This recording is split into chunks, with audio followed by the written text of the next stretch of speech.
Arabic vowels are divided into two types, short vowel and long vowels. Let's start with short vowels. There are no separate letters, but small markers placed above or below the consonants. There are three short vowels in Arabic: Fatha, Damma, and Kasra. The first short vowel we learn is Fatha. It's a small diagonal stroke placed above a letter and produces the A sound. For example,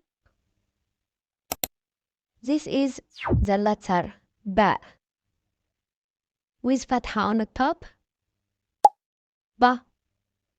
So it sounds like Ba.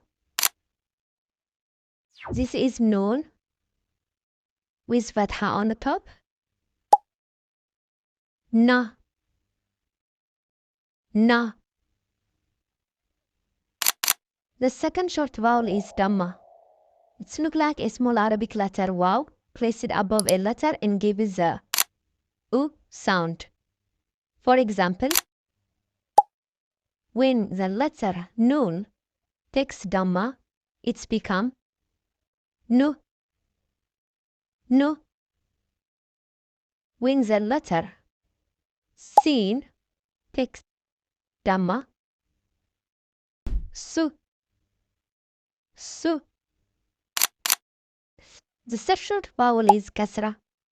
It's small dash placed below a letter and produces the E sound. When a letter Ba takes Kasra, it's become D. Like you are saying D.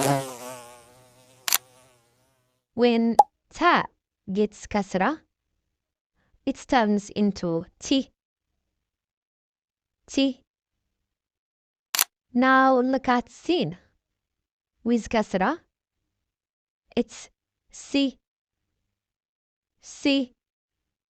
I'm sure this was helpful. Now next lesson, we'll dive into Shadda and Sukun. So essential concept in Arabic pronunciation. Don't miss it.